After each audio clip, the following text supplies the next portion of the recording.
ಭಾರತ ಕಂಡ ಮಹಾಗುರುಗಳಲ್ಲಿ ಶಂಕರಾಚಾರ್ಯರು ಪ್ರಥಮರು ಎಂದರೆ ತಪ್ಪಾಗುವುದಿಲ್ಲ. ಅವರು ಅಂದು ಹಾಕಿಕೊಟ್ಟ ಹೆಜ್ಜೆಯ ಗುರುತುಗಳಲ್ಲಿ ಇಂದು ನಾವೆಲ್ಲರೂ ಸಾಗುತ್ತಿದ್ದೇವೆ. ಅವರು ಹಾಕಿಕೊಟ್ಟ ಮಾರ್ಗದಿಂದ ನಮ್ಮ ಧರ್ಮ, ನಮ್ಮ ಸಂಸ್ಕೃತಿ ಮೇಳೈಸಿದೆ ಎಂದು ಹೇಳಲು ಎಲ್ಲರಿಗೂ ಸಂತೋಷವಾಗುತ್ತದೆ.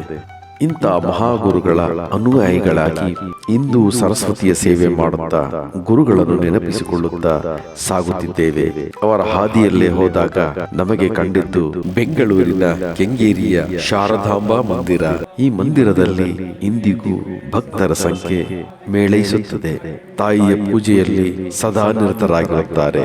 ನಿತ್ಯವೂ ಭಜನೆ, ಪೂಜಾ ಕೈಂಕರ್ಯಗಳನ್ನು ಮಾಡುತ್ತಿರುತ್ತಾರೆ. अथ नाम पूजां करिष्ये। ओम सुमुखाय नमः, ओम एकदन्ताय नमः, ओम कपिलाय नमः, ओम गजकर्णिकाय नमः, ओम लंबोदराय नमः, ओम विकटाय नमः, ओम विघ्नराजाय नमः, ओम धूम्रकेतवे नमः, ओम गणाध्यक्षाय नमः, ओम बालचंद्राय नमः, ओम कुमाराय नमः, ओम ईशपुत्राय नमः, ओम सर्वसिद्धिप्रदायकाय नमः, श्रीमन्महागणपतये नमः। नाम पूजां समर्पयामि। ನಮ್ಮ ನಿಮ್ಮೆಲ್ಲರ ಭಕ್ತವೃಂದದ ಆರಾಧ್ಯ ದೇವತೆ ಶಾರದಾಂಬೆಯ ಮಹಾಮಂದಿರಕ್ಕೆ ಮಹಾಮಂಡಲೇಶ್ವರ ಶ್ರೀ ಶ್ರೀ ಶ್ರೀ ಮಧುಸೂದನಂದಾಪುರಿ ಮಹಾಸ್ವಾಮಿಗಳು ಪೀಠಾಧ್ಯಕ್ಷರು ಓಂಕಾರಾಶ್ರಮ ಇವರು ಭೇಟಿ ಕೊಟ್ಟರು.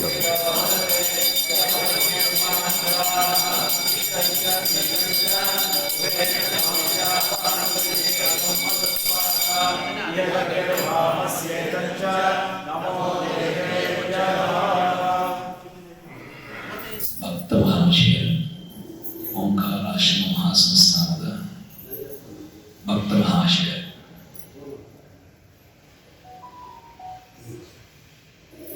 ಈ ಒಂದು ಜಾಗದಲ್ಲಿ 2ನೇ ಸತಿ ಪಾರಾಯಣ ಅಂತ ಬಹಳ ನಮಗಳಿಗೂ ಒಂದು ಭಾಗ್ಯ, ಈ ಮಂದಿರಕ್ಕೂ ಒಂದು ಭಾಗ್ಯ. ಎಲ್ಲ ಹೆಚ್ಚಾಗಿ ರುದ್ರಘನ ಪಾರಾಯಣ ಆಗುತ್ತೋ ಅಲ್ಲಿ ಬಹಳಷ್ಟು ಉತ್ತಮವಾಗಿರ್ತಕ್ಕಂಥ ಸಕಾರಾತ್ಮಕವಾಗಿರ್ತಕ್ಕಂಥ ಒಂದು ತರಂಗಾಂತರಗಳ ಉದ್ಭವ ಆಗುತ್ತೆ. ಆ ಜಾಗದ ಶುದ್ಧಿಯಾಗುತ್ತೆ. ಹೆಚ್ಚಿನ ಜನಕ್ಕೆ ಆ ಜಾಗದಿಂದ ಲಾಭ ಉಂಟಾಗುತ್ತೆ. ನಾವು ದೇವಸ್ಥಾನಗಳಿಗೆ ಹೋಗ್ತೀವಿ, ಪೂಜೆ ಪುನಸ್ಕಾರವನ್ನು ಮಾಡ್ತೀವಿ. ಭಗವಂತ ಸರ್ವತ್ರ ಎಲ್ಲ ಕಡೆ ಇರ್ತಕ್ಕಂಥ ಈಶ್ವರ. ಎಲ್ಲ ಕಡೆ ಇರಬೇಕಾದ್ರೆ ದೇವಸ್ಥಾನಕ್ಕೆ ಹೋಗಿ ಏನಕ್ಕೆ ನಾವು ಆರಾಧನೆಯನ್ನು ಮಾಡಬೇಕು?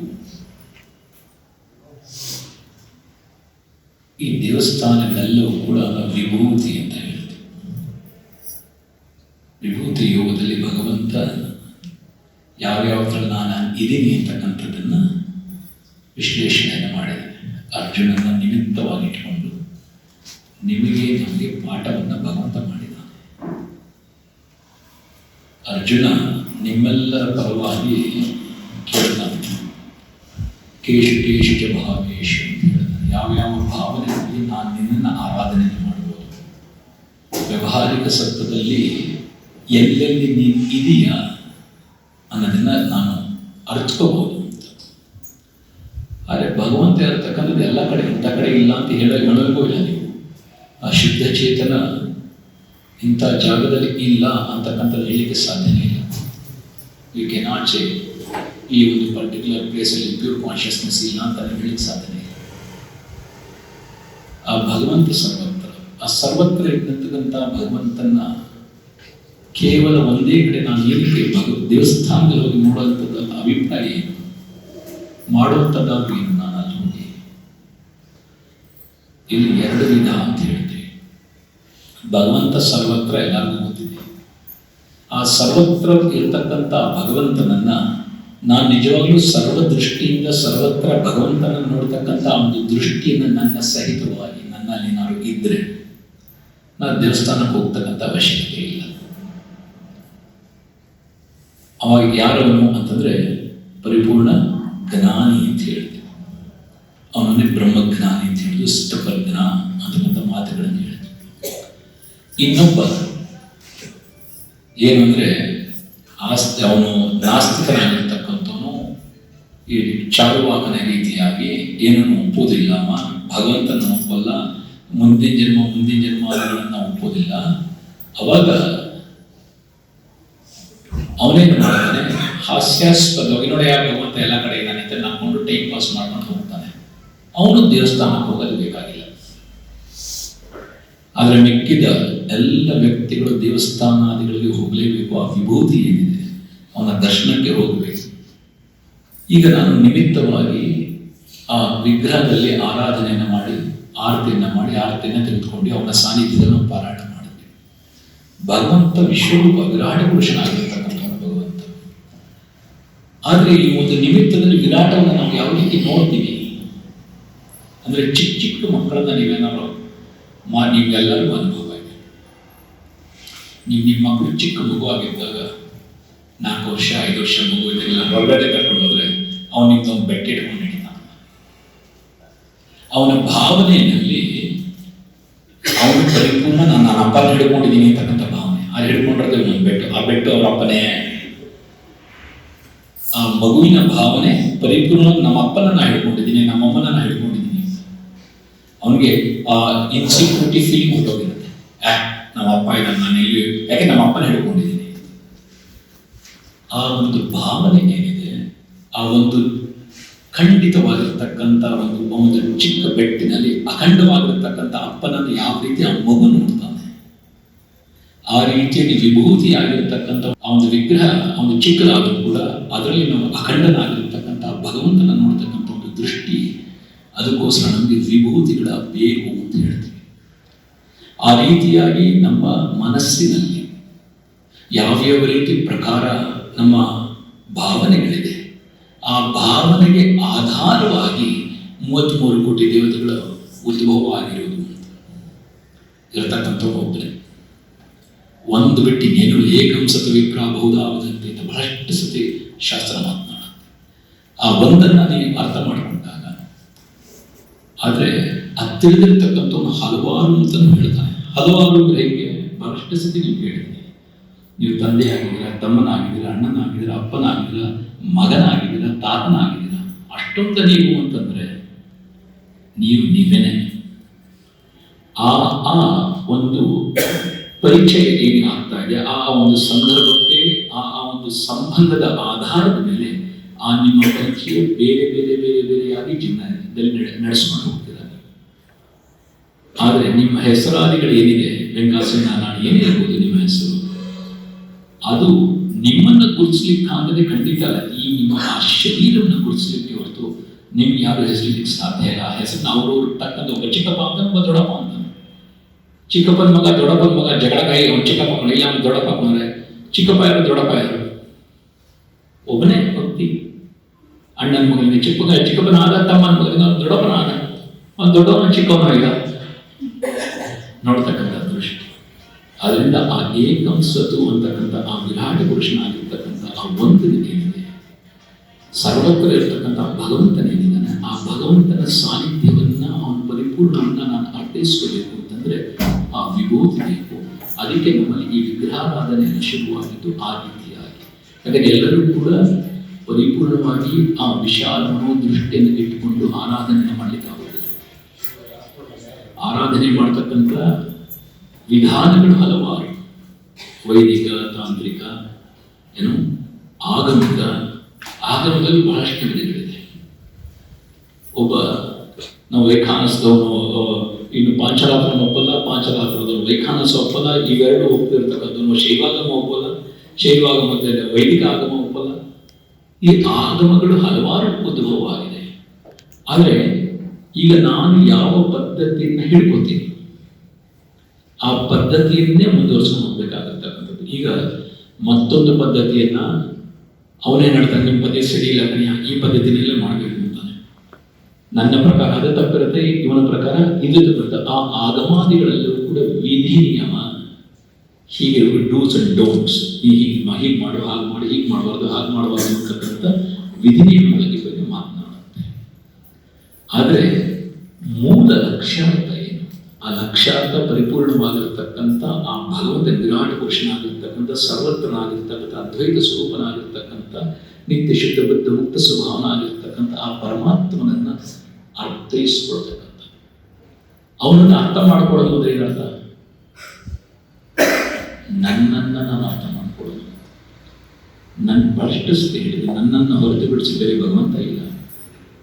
ನಾನಿದ್ರೇನೆ ಭಗವಂತ, ನಾನಿದ್ರೆ ನಂತರ ಸಂಸಾರ, ನಾನೇ ಇಲ್ಲ ಅಂದ್ರೆ ಯಾವ ಸಂಸಾರ? ಅದರಿಂದ ನಾನು ನೋಡ್ತಕ್ಕಂಥ ದೃಷ್ಟಿ ವಿಶಾಲ ಮನೋಭಾವನೆ ಇರಬೇಕು, ವಿಶಾಲವಾಗಿರಬೇಕು. ಆ ಭಗವಂತ, ಆ ಈಶ್ವರ ಸರ್ವತ್ರ ನನ್ನ ಸಹಿತವಾಗಿ ಇರ್ತಕ್ಕಂಥ ಭಾವನೆ ಇಟ್ಟುಕೊಂಡು ಅಖಂಡಿತವಾಗಿರ್ತಕ್ಕಂಥ ಅಂದರೆ ಸೀಮಿತವಾಗಿಗೊಳಿಸಿಕೊಂಡು ಅವನ ಆರಾಧನೆಯನ್ನು ನಾನು ಮಾಡ್ತೀನಿ. ಯಾಕೆಂದ್ರೆ ಅವನನ್ನು ಹೇಳ್ಕೊಂಡಿದ್ದೀನಿ, ನನಗೆ ಒಂದು ಇನ್ಸೆಕ್ಯೂರಿಟಿ ಫೀಲ್ ಇರೋಲ್ಲ ನನ್ನ ಜೀವನದಲ್ಲಿ. ಐ ಆಮ್ ಸೆಕ್ಯೂರ್ಡ್, ನಮ್ಮ ಅಪ್ಪ ನನ್ನ ಜೊತೆ, ಆ ಜಗದಂಬೆ ನನ್ನ ಜೊತೆ, ಆ ಭಾವನೆ. ಅದನ್ನು ಹೇಗೆ ಮಾಡ್ತೀವಿ? ಮೊದಲು ಬಹಿರ್ಯಾಗ. ಆ ಬಹಿರ್ಯಾಗ ಹೋಗ್ತಾ ಹೋಗ್ತಾ ಹೋಗ್ತಾ ಬಹಿರ್ಯಾಗದಲ್ಲಿ ಯಾವಾಗ ನಿಮಗೆ ಪಕ್ವತೆ ಬರುತ್ತೆ, ಆ ನಂತರದಲ್ಲಿ ಆ ಮನುಷ್ಯ, ಆ ಸಾಧಕ ಅಂತರ್ಯಾಗಕ್ಕೆ ಸೀಮಿತನಾಗ್ತಾನೆ. ಆ ಭಗವಂತ ನನ್ನಲ್ಲಿದ್ದಾನೆ ಅಂತಕ್ಕಂಥ ಭಾವನೆ, ನನ್ನ ಹೃದಯಾಂತರಾಳದಲ್ಲಿರ್ತಕ್ಕಂಥ ಭಾವನೆ ಉಂಟಾಗುತ್ತೆ. ಯಾವಾಗ ನನ್ನ ಜೊತೆ ನನ್ನ ಭಗವಂತ ನನ್ನ ಹೃದಯಾಂತರಾಳದಲ್ಲಿ ಇದ್ದಾನೆ ಅಂತಕ್ಕಂಥದ್ದು ದೃಢತೆ ಆಗುತ್ತೆ. ನೋಡಿ, ಒಬ್ಬ ಮನುಷ್ಯನ ಒಂದು ಬುದ್ಧಿ, the healthy mind vomits 60,000 thoughts per day ಅಂತ ಹೇಳುತ್ತೆ ಸೈನ್ಸ್. 60,000 ವಿಚಾರಧಾರೆಗಳು ಅವನ 24 ಗಂಟೆ ಒಳಗಡೆ ಅವನ ತಲೆನಲ್ಲಿ ಹೊರ ಹೊಮ್ಮತಾನೆ ಇರುತ್ತೆ. ಸುಮ್ಮನೆ ಕೂತ್ಕೊಳ್ಳಿ, ಐ ಮೈಂಡ್ ಇಸ್ ಡೆವಲಪ್ ವರ್ಕ್ಶಾಪ್ ಅಂದರೆ 100 ಅನ್ರಿಲೇಟೆಡ್ ಥಾಟ್ಸ್ ನಿಮ್ಮ ಮೈಂಡಲ್ಲಿ ಕೂತ್ಕೊಳ್ತಾ ಆಗ್ತಾನೆ ಇರುತ್ತೆ. You cannot have a control. ಯಾಕೆ? ಅದು ಅದರ ಪ್ರಕೃತಿ ಆಗಿದೆ. ನಾಯಕಪ್ಪ ಒಂದು ಬೊಗಳು ಬೇಡ ಅಂದ್ರೆ ಬೇಡ. ಸೊ ಅದರ ಪ್ರಕೃತಿ ಆಗಿದೆ. ಅದು ಹಲವಾರು ಕಲ್ಪನೆಗಳಲ್ಲಿ ಆ ಬುದ್ಧಿ ಓಡಾಡ್ತಾ ಇರುತ್ತೆ.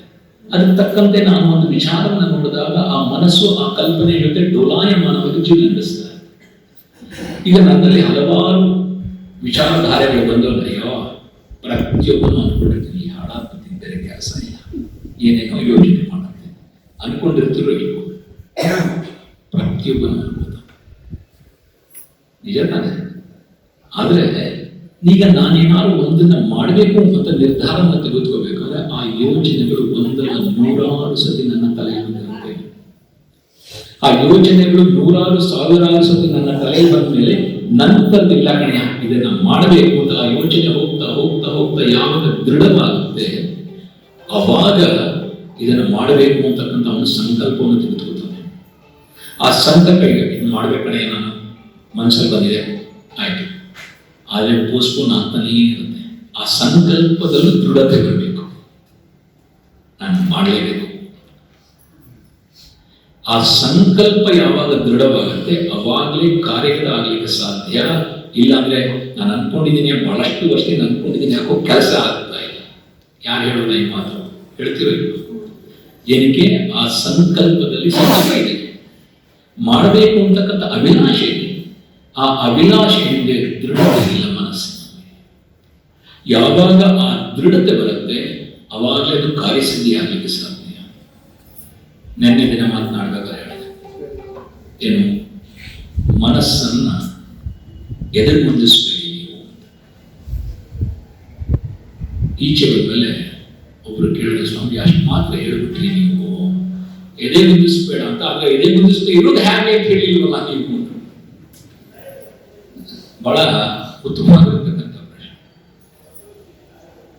ಈ ಮನಸ್ಸು ಕೂಡ ಯಾವ ರೀತಿ ನಿಮ್ಮ ಮನೆಗೆ ಒಂದು ನಾಯಿನ ತಂದಾಗ, ಇಲ್ಲ ಒಂದು ಪಶು ಪಕ್ಷಿ ಪ್ರಾಣಿಯನ್ನು ತಂದಾಗ, ಆನೆಯನ್ನು ತಂದಾಗ ಅದನ್ನು ಯಾವ ರೀತಿ ಟ್ರೈನ್ ಮಾಡ್ತೀವಿ ನಾವು? ಸಾಮ, ದಾನ, ಭೇದ, ದಂಡ. ಪಶು ಪಕ್ಷಿ ಪ್ರಾಣಿಗಳನ್ನೆಲ್ಲ ಟ್ರೈನ್ ಮಾಡೋದು ಹಾಗೇನೆ. ಕೆಲವು ಬುದ್ಧಿವಂತರತೆ ಹೇಳ್ತೀನಿ, ತಟ್ಟನ್ನು ಕೇಳಿಬಿಡುತ್ತೆ. ಕೆಲವು ಕೇಳಲ್ಲ, ಒಂಚೂರು ಏನಾರು ಕೊಡಬೇಕಾಗುತ್ತೆ. ಇನ್ನೂ ಕೇಳಲ್ಲ, ಸ್ವಲ್ಪ ಬೈಬೇಕಾಗುತ್ತೆ, ತಗೋಬೇಕಾಗುತ್ತೆ. ಇಲ್ಲಿ ಅಸಮಾಧಾನ ಭೇದ ದಂಡದಿಂದ ನನ್ನ ಮನಸ್ಸಿಗೆ ನಾನು ನಿರಂತರವಾಗಿ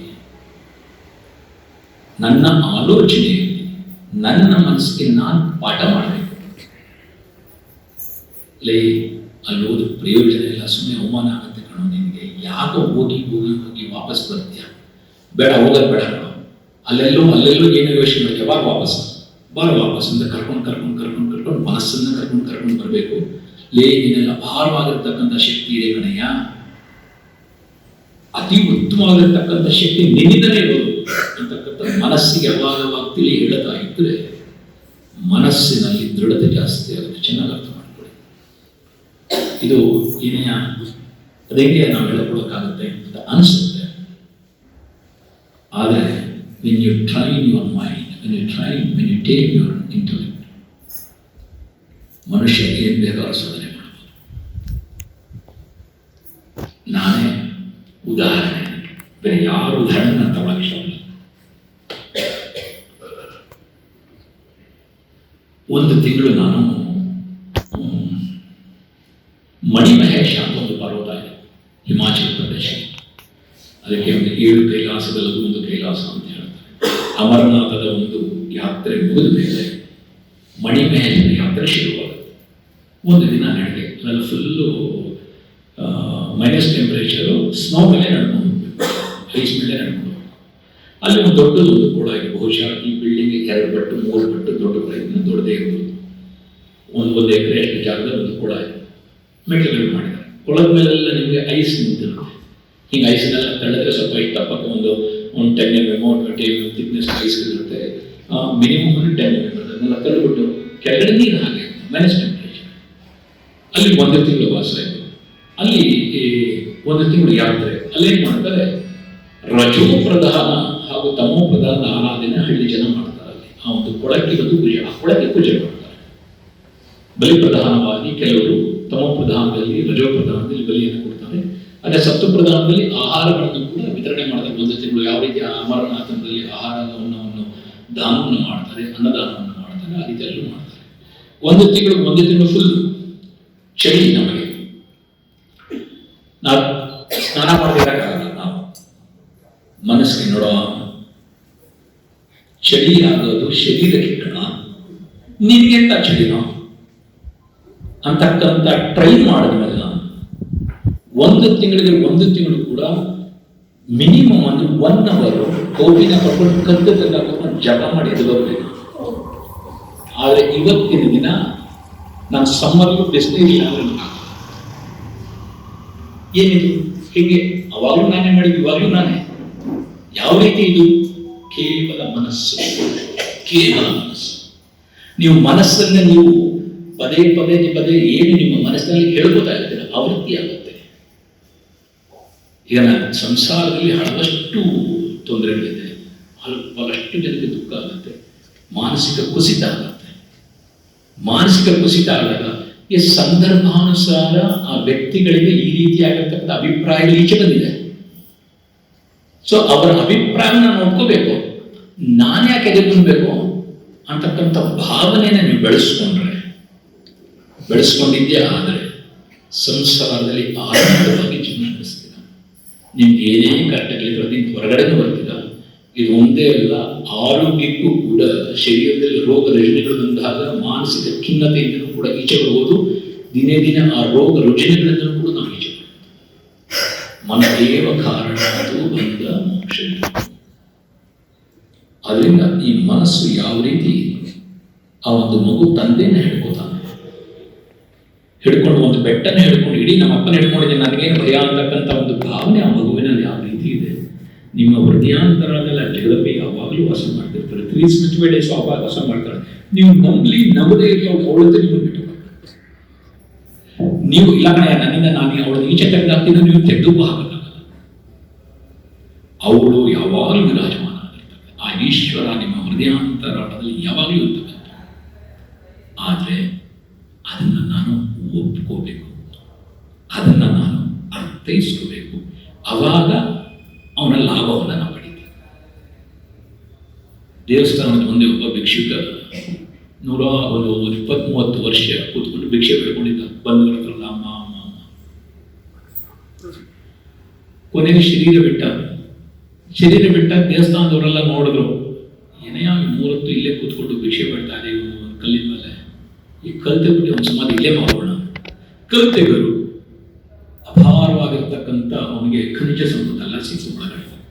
ಏನು ಹೇಳ್ತಾರೆ ಅದಕ್ಕೆ ನಿಧಿ ಸಿಕ್ತು. ಅವನು ಯಾವ್ದ್ರ ಮೇಲೆ ಕೂತಿದ್ದಾವ? 25-30 ವರ್ಷ ನಿಧಿ ಮೇಲೆ ಕೂತ್ಕೊಂಡಿದ್ದ. ನಿಧಿ ಮೇಲೆ ಕೂತ್ಕೊಂಡು ಅಯ್ಯೋ ಹೊಟ್ಟೆಗಿಲ್ಲ ಅಂತ ಭಿಕ್ಷೆ. ಅವನಿಗೆ ನಾಲ್ಕು ಗೊತ್ತಿದ್ದಿದ್ರೆ ದೇವಸ್ಥಾನಕ್ಕೆ ಮಾಲೀಕ ಆಗ್ತಾ ಇದ್ದೋ ಇಲ್ವೋ? ನವದ್ವಾರೆ ಪುರೇ ದೇಹಿ ಅಂತ ವಿರಾಜಮಾನ ಆಗಿರ್ತಕ್ಕಂಥವಳು ಅವಳೇ ನಿಮ್ಮ ದೇಹದಲ್ಲಿ. ಈ ದೇಹಕ್ಕೆ ನೀವು ಮಾಲೀಕರಾಗಬೇಕು ಅಂತಂದ್ರೆ ಅವಳನ್ನು ಗುರುತಿಸ್ಬೇಕು. ನಿಮ್ಮ ಅಂತರಾಳದಲ್ಲಿರ್ತಕ್ಕಂಥ ಈಶ್ವರನ ಗುರುತಿಸ್ಕೊಂಡ್ರೆ ನೀವು ನಿಮ್ಮ ಶರೀರಕ್ಕೆ ಮಾಲೀಕರಾಗ್ತೀರ, ಇಲ್ಲ ನಿಮ್ಮ ಶರೀರಕ್ಕೆ ನೀವು ಗುಲಾಮರಾಗ್ತೀರ. ಎರಡೇ ವ್ಯತ್ಯಾಸ. ಶರೀರ ಅಂತೂ ನೀವಲ್ಲ. ನೀವು ಮಾಲೀಕರಾಗಬೇಕಾ ಇಲ್ಲ ಗುಲಾಮರಾಗಬೇಕಾ? ಅದು ನಿಮ್ಮ ಕೈಲಿರ್ತಕ್ಕಂಥದ್ದು. ಆದರೆ ನಾನು ಬಯಸ್ತೀನಿ ನೀವೆಲ್ಲ ಮಾಲೀಕರಾಗಬೇಕು. ಆ ಮಾಲೀಕರಾಗುವಂಥ ದಾರಿ ಏನಿದೆ? ನೀವು ಮಾಡ್ತಾ ಇದ್ದಾರಲ್ಲ ಪಾರಾಯಣಾದಿಗಳು, ನಿಮ್ಮನ್ನ ಮಾಲೀಕತ್ವಕ್ಕೆ ಕರ್ಕೊಂಡು ಹೋಗ್ತಕ್ಕಂಥ ದಾರಿ ಬಹಳ ಉತ್ತಮವಾಗಿರ್ತಕ್ಕಂಥ ಕೆಲಸವನ್ನ ಮಾಡ್ತಾ ಇದ್ದೀರ. ಆ ಭಗವತಿ ನಿಮ್ಗೆ ಇನ್ನೂ ಹೆಚ್ಚಿನ ಶಕ್ತಿಯನ್ನು ಕೊಡಲಿ.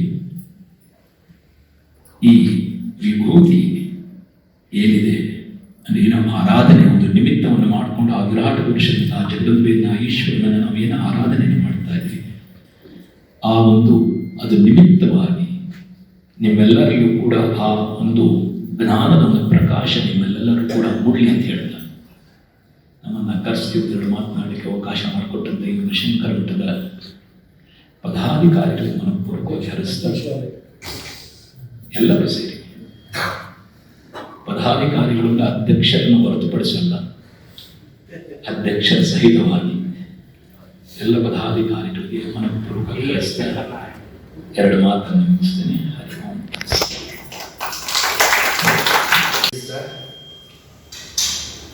ಈ ಪಾರಾಯಣದಲ್ಲಿ ಭಾಗಿಗಳಾಗಿರ್ತಕ್ಕಂಥ ತಮ್ಮೆಲ್ಲರಿಗೂ ಕೂಡ ವಂದನೆಯನ್ನು ಸಲ್ಲಿಸ್ತಾ, ನನ್ನ ಈ ಕಾರ್ಯಕ್ರಮವನ್ನು ಈ ದೇವಸ್ಥಾನದಲ್ಲಿ ಮಾಡಬೇಕು ಅಂತ ತೀರ್ಮಾನ ಮಾಡಿದಾಗ ನನ್ನ ಟ್ರಸ್ಟಿಗಳೆಲ್ಲರೂ ಕೂಡ ಅಷ್ಟು ಮಟ್ಟಿಗೆ ನನಗೆ ಸಹಕಾರವನ್ನು ಕೊಟ್ಟು, ಇವತ್ತು ನೀವೇ ಅಬ್ಸರ್ವ್ ಮಾಡ್ತಾ ಇದ್ದೀರಿ ಎಷ್ಟು ಜನ ಟ್ರಸ್ಟಿಗಳು ಬಂದು ಎಲ್ಲ ರೀತಿಯ ಸಹಕಾರವನ್ನು ಕೊಟ್ಟಿದ್ದಾರೆ ಅನ್ನುವಂಥದ್ದನ್ನು ನೀವು ಗಮನಿಸ್ಕೊಂಡಿದ್ದೀರಿ. ಹಾಗಾಗಿ ನನ್ನ ವಿಶ್ವಸ್ತರಿಗೆ ಎಲ್ಲರಿಗೂ ಕೂಡ ನನ್ನ ವಂದನೆಯನ್ನು ಸಲ್ಲಿಸ್ತಾ, ಗುರುಗಳ ಅನುಗ್ರಹದಿಂದಾಗಿ ನಾವು ಇಂತಹ ಒಂದು ಕಾರ್ಯಕ್ರಮವನ್ನು ಮಾಡುವುದಕ್ಕೆ ಸಾಧ್ಯ ಆಗಿದೆ.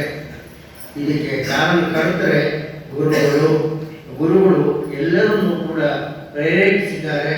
ಹಾಗಾಗಿ ಆ ಗುರುಗಳಿಗೆ ನಾವೆಲ್ಲರೂ ಕೂಡ ಒಟ್ಟಾಗಿ ವಂದನೆಯನ್ನು ಸಲ್ಲಿಸೋಣ ಅಂತ ಹೇಳ್ತಾ ತಮಗೆಲ್ಲರಿಗೂ ಕೂಡ ವಂದನೆಗಳನ್ನು ಸಲ್ಲಿಸ್ತಾ ಇದೆ. ಹರಿ ಓಂ ಶ್ರೀ ಗುರುಭ್ಯೋ ನಮಃ. ನಮ್ಮ ಶ್ರೀ ಶಾರದಾಂಬಾ ದೇವಾಲಯವು ಶಕ್ತಿ ಗಣಪತಿ ಶಾರದಾಂಬಾ ದೇವಾಲಯ ಹಾಗೂ ಚಂದ್ರಮೌಳೀಶ್ವರ 3 ದೇವರು ಸಹ ಇಲ್ಲಿ ಸ್ಥಾಪನೆಯಾಗಿ 12 ವರ್ಷಗಳಾಗಿದೆ.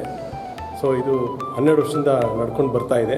ಇದ್ರ ಬಗ್ಗೆ ಇತಿಹಾಸವನ್ನು ನಮ್ಮ ಶ್ರೀ ಶಂಕರನಾರಾಯಣರವರು ಹಿರಿಯವರು ಟ್ರಸ್ಟಿಗಳು ಹಾಗೂ ನಮ್ಮ ಗುರುಗಳಾದಂಥ ಶ್ರೀ ಶಂಕರನಾರಾಯಣರವರು ಇದರ ಬಗ್ಗೆ ಇತಿಹಾಸವನ್ನು ಸೂಕ್ತವಾಗಿ ಹಾಗೂ ಅದರ ಬಗ್ಗೆ ಎಲ್ಲವೂ ಕೂಲಂಕುಷವಾಗಿ ತಮಗೆ ವಿವರಣೆಯನ್ನು ನೀಡ್ತಾರೆ.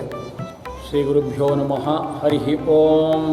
ಗುರುಬ್ರಹ್ಮ ಗುರುರ್ವಿಷ್ಣು ಗುರುರೇವೋ ಮಹೇಶ್ವರ ಗುರು ಸಾಕ್ಷಾತ್ ಪರಂ ಬ್ರಹ್ಮ ತಸ್ಮೈ ಶ್ರೀ ಗುರವೇ ನಮಃ. ಗುರವೇ ಸರ್ವಲೋಕಾನಾಂ ವಿಶೇಷೇ ಭವರೋಗಿಣಾಂ ವಿಧಯೇ ಸರ್ವವಿದ್ಯಾನಾಂ ಶ್ರೀ ದಕ್ಷಿಣಾಮೂರ್ತಯೇ ನಮಃ. ಇದು ನಮ್ಮ ಬಹು ವರ್ಷಗಳ ಒಂದು ಆಸೆ. ಕೆಂಗೇರಿ ಉಪನಗರದಲ್ಲಿ ಒಂದು ಶಂಕರ ಮಠದ ಸ್ಥಾಪನೆ ಆಗಬೇಕು ಅಂತ ನಮ್ಮ ಮಹದಾಕಾಂಕ್ಷೆ ಇತ್ತು. ನಮ್ಮ ಕೆಂಗೇರಿ ಉಪನಗರದ ಹಿರಿಯರೆಲ್ಲರೂ ಸೇರಿ ಅದ್ವೈತ ಅನುಯಾಯಿಗಳು ಈ ಶಂಕರ ಮಠಕ್ಕೆ ಸ್ಥಾಪನೆಗೋಸ್ಕರ ಸಾಕಷ್ಟು ದುಡಿದಿದ್ದಾರೆ. ನಮಗೆ ಒಂದು ಜಾಗ ಇರಲಿಲ್ಲ.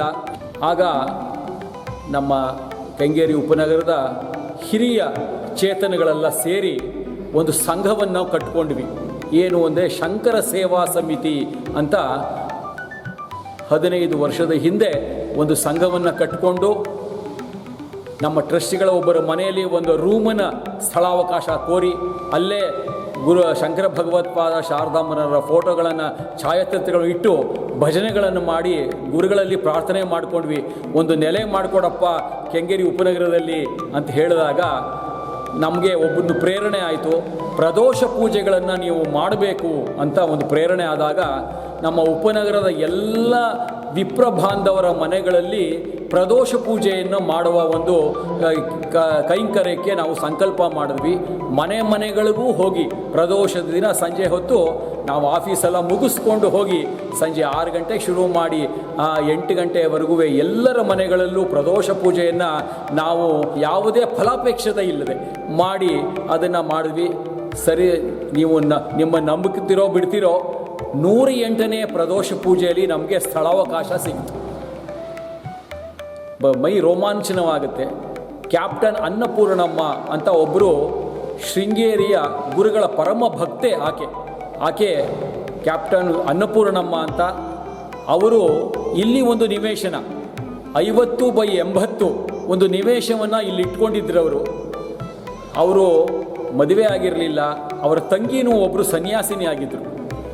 ಆಗ ನಮ್ಮನ್ನು ಕರೆದು ಅವರು ಹೇಳಿದ್ರು, ಈ ಸ್ಥಳವನ್ನು ನಿಮಗೆ ಕೊಡ್ತೀನಿ, ನೀವು ಶಂಕರ ಮಠ ಕಟ್ತೀರಾ ಅಂತ ಕೇಳಿದ್ರು. ನಾವು ಅದನ್ನೇ ಬಯಸ್ತಿದ್ವಮ್ಮ, ದಯವಿಟ್ಟು ಕೊಡಿ ಅಂತ ಕೇಳಿದಾಗ ಆವಾಗ ಲಕ್ಷಾಂತರ ಕೋಟ್ಯಾಂತರ ರೂಪಾಯಿ ಬೆಲೆ ಬಾಳೋ ಜಾಗವನ್ನು ಸುಮ್ಮನೆ ಕೊಡ್ತಾರಲ್ಲ ಅಂದ್ಬಿಟ್ಟು ಅವರು ನನಗೆ 3.5 ಲಕ್ಷ ಕೊಡಿ ಸಾಕು ಅಂತ ಹೇಳಿದ್ರು.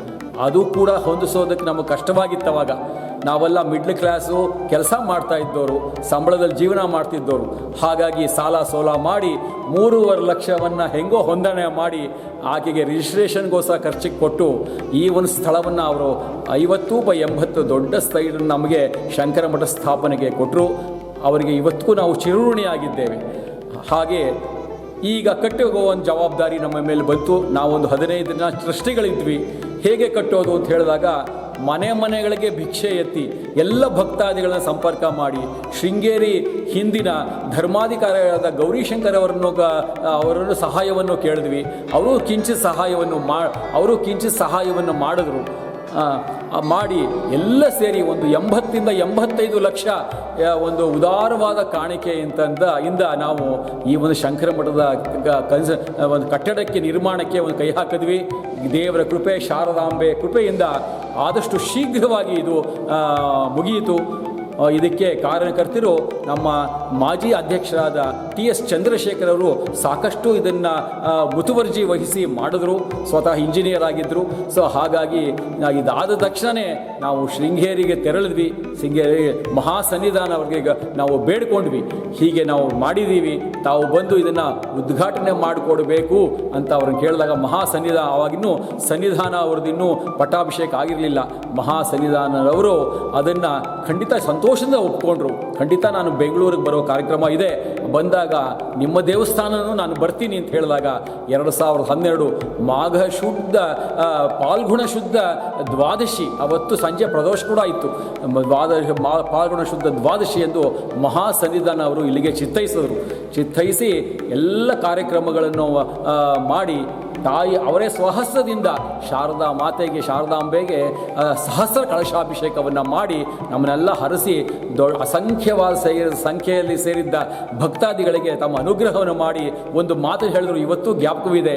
ಒಂದು ಮಾತು ಹೇಳಿದ್ರು, ಎಲ್ಲರೂ ಶೃಂಗೇರಿಗೆ ಬರ್ತಾ ಇದ್ದೀರಿ ಶಾರದಾಂಬೆ ನೋಡೋಕ್ಕೆ, ಯಾರಿಗೆ ಬರೋಕ್ಕಾಗಲ್ಲೋ ಅವರು ಕೆಂಗೇರಿಗೆ ಬಂದು, ಶೃಂಗೇರಿ ಕೆಂಗೇರಿ ಎರಡೂ ಒಂದೇ ಅನ್ನೋ ಒಂದು ದೊಡ್ಡ ಮಹಾವಾಕ್ಯವನ್ನು ಹೇಳಿದಾಗ ನಮಗೆಲ್ಲ ತುಂಬ ಸಂತೋಷವಾಯಿತು. ಶೃಂಗೇರಿಯಷ್ಟೇ ಪ್ರಾಮುಖ್ಯತೆಯನ್ನು ಕೆಂಗೇರಿಗೂ ಕೊಟ್ಟಿಯಾರಲ್ಲ ಮಹಾಸನ್ನಿಧಾನವರು ಅಂತ ತುಂಬ ಸಂತೋಷವಾಯಿತು. ಅವತ್ತಿಂದ ಜನಗಳು ಬರೋಕ್ಕೆ ಶುರು ಮಾಡಿದ್ರು. ಹಾಗೆ ಗುರುಗಳ ಆಜ್ಞೆಯಂತೆ ಈ ಜನಗಳು ಇವತ್ತು ಭಕ್ತಾದಿಗಳು ಸಾಕಷ್ಟು ಜನ ಬರ್ತಾ ಇದ್ದಾರೆ. ತಾಯಿ ಸೇವೆಯನ್ನು ಮಾಡಿ ತಮ್ಮ ಸಕಲ ಕಷ್ಟಗಳನ್ನು ಪರಿಹರಿಸಿಕೊಳ್ತಾ ಇದ್ದಾರೆ. ಈಗ ನಮ್ಮ ಸಮಿತಿಯ ಅಧ್ಯಕ್ಷರಾದ ಶ್ರೀ ಚಂದ್ರಶೇಖರ್ ಅವರು ಇದರ ಬಗ್ಗೆ ವಿವರಣೆಯನ್ನು ಕೊಡ್ತಾರೆ. ಶ್ರೀ ಗುರುಭ್ಯೋ ನಮಃ. ಶಾರದಾ ಪರಮೇಶ್ವರಿ ಹಾಗೂ ಉಭಯ ಜಗದ್ಗುರುಗಳಿಗೆ ಸಾಷ್ಟಾಂಗ ಪ್ರಣಾಮಗಳನ್ನು ಸಲ್ಲಿಸುತ್ತಾ, ನಮ್ಮ ಶ್ರೀಮಠದ ವಿಶೇಷತೆ ಏನು ಅಂತಂದರೆ, ಕಳೆದ 12 ವರ್ಷಗಳಿಂದ ಯಥಾವತ್ತಾಗಿ ನಿತ್ಯ ಪೂಜೆ ಹಾಗೂ ಅನೇಕ ವಿಶೇಷ ಪೂಜೆಗಳನ್ನು ನಡೆಸ್ತಾ ಈ ದೇವಸ್ಥಾನ ಶಾರದಾಂಬೆ ದೇವಸ್ಥಾನ ನಡೀತಾ ಬಂದಿದೆ. ಅದೇ ರೀತಿ ಭಕ್ತರೆಲ್ಲರೂ ಸಂತುಷ್ಟರಾಗಿದ್ದಾರೆ. ಈಗ ಮೊದಲು ಭಕ್ತರು ಕಮ್ಮಿಯಾಗಿತ್ತು. ಯಾಕೆ ಅಂತಂದರೆ ಅವರಿಗೆ ಈ ಜಾಗದಲ್ಲಿ ಒಂದು ಶಾರದಾಂಬ ದೇವಾಲಯ ನಿರ್ಮಾಣವಾಗಿದೆ ಅಂತಲೇ ಹಲವು ಜನಗಳಿಗೆ ತಿಳಿದಿತ್ತಿರಲಿಲ್ಲ. ಈಗ ಎಲ್ರಿಗೂ ಸ್ವಲ್ಪ ತಿಳಿದಿದೆ. ಆದ್ದರಿಂದ ಹೆಚ್ಚು ಹೆಚ್ಚು ಕಾರ್ಯಕ್ರಮಗಳನ್ನು ಮಾಡ್ತಾ ಬಂದಿದ್ದೀವಿ. ನಾವು ಯುಗಾದಿ ದಿನದಂದು ಪಂಚಾಂಗ ಶ್ರವಣದಿಂದ ಶುರು ಮಾಡಿ ಮತ್ತೆ ಮಾರ್ಚ್ ತಿಂಗಳ ವಾರ್ಷಿಕೋತ್ಸವ ದಿನದಂದು ನಾವು ಗಿರಿಜಾ ಕಲ್ಯಾಣವನ್ನು ಮಾಡೋದ್ರೊಳಂದರೆ ಒಂದು ವರ್ಷ ಸತತವಾಗಿ ಹಲವಾರು ಕಾರ್ಯಕ್ರಮಗಳನ್ನು, ನೀವು ಯಾವುದೇ ಕಾರ್ಯಕ್ರಮಗಳ ಹೆಸರು ಹೇಳಿ ಅದನ್ನು ನಾವಿಲ್ಲಿ ಸ್ಮಾರ್ತ ಸಂಪ್ರದಾಯದಂತೆ ನಾವಿಲ್ಲಿ ಮಾಡ್ತಾ ಇದ್ದೀವಿ. ಗುರುಗಳ ಆಶೀರ್ವಾದ ಚೆನ್ನಾಗಿದೆ. 2022ರಲ್ಲಿ ವಿಧುಶೇಖರ ಭಾರತಿಗಳು ಬಂದಿದ್ದರು. ಬಹಳ ವಿಜೃಂಭಣೆಯಿಂದ ಅವರನ್ನು ಸ್ವಾಗತಿಸಿ ಅವರು 20 ನಿಮಿಷ ನಾನು ಒಂದು ಮಾತಾಡಬಹುದು ಅನ್ನೋದನ್ನು ನಾವು ಅವರ ಬಳಿ ಕೇಳಿಕೊಂಡಾಗ ಅವರು ಸೂಚಿಸಿದರು. ಆದರೆ ಅವರು ಇಲ್ಲಿ 50 ನಿಮಿಷಗಳ ಕಾಲ ನಮಗೆ ಅವರು ಆಶೀರ್ವಚನ ನೀಡಿದರು. ಸುಮಾರು 800ರಿಂದ 1000 ಜನ ಅವತ್ತು ಇಲ್ಲಿ ಪಾಲ್ಗೊಂಡಿದ್ದರು. ಇದೊಂದು ವಿಶೇಷತೆ. ಈಗ ಶೃಂಗೇರಿ ಸಂಸ್ಥಾನದಲ್ಲಿ ಕೂಡ ಕೆಂಗೇರಿಯಲ್ಲಿ ಒಂದು ಶಾರದಾಂಬಾ ದೇವಾಲಯ ಇದೆ ಅನ್ನೋದು ದೃಢವಾಗಿದೆ. ಎಲ್ರಿಗೂ ತಿಳಿದಿರುವ ವಿಷಯ ಕರ್ನಾಟಕದಲ್ಲಿ. ಅದೇ ರೀತಿ ಇಲ್ಲಿ ವೇದಾಂತ ಶ್ರವಣದವರು ಸುವರ್ಣ ಭಾರತಿ ಮಹೋತ್ಸವ ಕಾರ್ಯಕ್ರಮದಲ್ಲಿ ವೇದಾಂತ ಶ್ರವಣ ಭಾರತಿಯವರಿಂದ ಒಂದು ಹಲವಾರು ಉಪನ್ಯಾಸ ಕಾರ್ಯಕ್ರಮಗಳು ನಡೀತಾ ಇದೆ. ಇದು ಹೀಗೆ ಮುಂದುವರಿಯುತ್ತೆ. ನಮ್ಮ ಆಸೆ ಇನ್ನೊಂದೇನು ಅಂತಂದರೆ, ನಮ್ಮ ಸಮಾಜದ ಬಂಧುಗಳಿಗೆ ನಾವು ಇಲ್ಲಿ ಬರೀ ನಮ್ಮವರಿಗೆ ಮಾತ್ರ, ಬ್ರಾಹ್ಮಣರಿಗೆ ಮಾತ್ರ ಅನ್ನೋದೇನೂ ಇಲ್ಲ. ಸಮಾಜದ ಬಂಧುಗಳಿಗೋಸ್ಕರ ಒಂದು ಶಾರದಾ ಸಭಾಭವನ ನಿರ್ಮಾಣ ಮಾಡಿದ್ದೇವೆ. ಅದರ ಮೇಲೆ ಒಂದು ಡೈನಿಂಗ್ ಹಾಲ್, ಏನು ಊಟದ ಕೊಠಡಿ ಮಾಡಬೇಕು ಅಂತ ಹೇಳಿದ್ದೇವೆ. ಇದು ಅಂದಾಜು ವೆಚ್ಚ ಒಂದು 5 ಲಕ್ಷ ರೂಪಾಯಿ. ಆದ್ದರಿಂದ ಭಕ್ತರೆಲ್ಲರೂ ಸಹಕರಿಸಿ ದೇವಿ ಕೃಪೆಗೆ ಹಾಗೂ ಪರಮೇಶ್ವರನ ಕೃಪೆಗೆ ಪಾತ್ರರಾಗಬೇಕಾಗಿ ವಿನಂತಿ. ಅಂದರೆ ಒಂದು ವಿಶೇಷ ಏನು ಅಂತಂದರೆ, ಯಾರು ನಿಷ್ಠೆಯಿಂದ ಈ ಮಠಕ್ಕೆ, ಈ ದೇವಸ್ಥಾನಕ್ಕೆ ನಡ್ಕೋತಾರೆ ಅವರ ಮನೋ ಇಚ್ಛೆಗಳು ಆಗಲೇ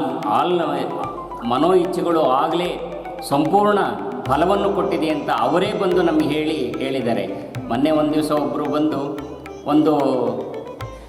ನನ್ನ ಮನೆ ಆಯಿತು, ಇಲ್ಲಿ ದೇವರಲ್ಲಿ ಬೇಡ್ಕೊಂಡಿದ್ದೆ, ನನ್ನ ಮಗಳಿಗೆ ಮದುವೆ ಆಯಿತು ಬೇಡ್ಕೊಂಡಿದ್ದೆ ಅಂತಂದರೆ ಕಾರಣ ಏನು ಅಂತಂದರೆ 36ನೇ ಪೀಠಾಧಿಪತಿಗಳಾದ ಮಹಾಸನ್ನಿಧಾನಗಳವರು ಬಂದು ಪ್ರತಿಷ್ಠಾಪನೆ ಮಾಡಿರೋದು. ಸಾಕ್ಷಾತ್ ಶಂಕರಾಚಾರ್ಯರೇ ಬಂದು ಮಾಡಿದ ಪ್ರತಿಷ್ಠಾಪನೆ ಇದು ಅಂತ ನಾವು ಅನ್ಕೋಬೋದು. ಆದ್ದರಿಂದ ಇಲ್ಲಿ ಅವರ ಸಕಲ ಭಕ್ತರ ಇಷ್ಟಾರ್ಥಗಳು ನೆರವೇರ್ತಾ ಇದೆ. ಅದೇ ರೀತಿ ಇನ್ನೂ ಕೂಡ ಮುಂದುವರಿಲಿ. ನಿಮ್ಮ ಸಹಕಾರ, ಪ್ರೋತ್ಸಾಹ ಹೀಗೆ ಇರಲಿ. ನಿಮ್ಮ ಎಲ್ಲ ಭಕ್ತರ ಕೋರಿಕೆಗಳು ಈಡೇರಲಿ ಅಂತ ಹೇಳಿ ನಾನು ಮತ್ತೊಮ್ಮೆ ಉಭಯ ಜಗದ್ಗುರುಗಳಲ್ಲಿ ಹಾಗೂ ಪರಮೇಶ್ವರನಲ್ಲಿ ಪ್ರಾರ್ಥಿಸುತ್ತಾ 2 ಮಾತು ಮುಗಿಸ್ತಾ ಇದ್ದೀನಿ.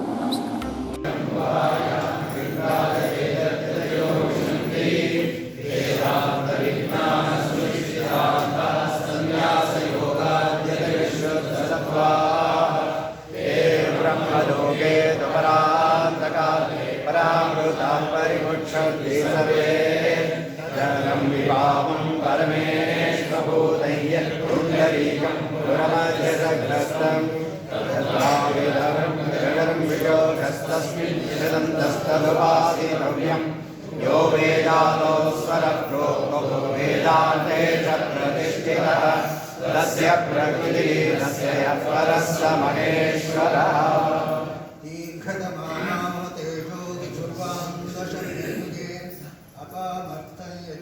ಶ್ರೀ ಗುರುಗಳು ಮನುಕುಲದ ಉದ್ಧಾರಕ್ಕಾಗಿ ಓಂಕಾರದ ಮಹಿಮೆಯನ್ನು ತಿಳಿಸಿದ್ದಾರೆ. ಓಂಕಾರದಿಂದ ಏನೆಲ್ಲ ಸಾಧನೆಯಾಗುತ್ತದೆ ಎಂಬುದನ್ನು ತಿಳಿಸಿದ್ದಾರೆ. ಮುಂದಿನ ಸಂಚಿಕೆಯಲ್ಲಿ ಸಂಪೂರ್ಣವಾಗಿ ತಿಳಿಯೋಣ.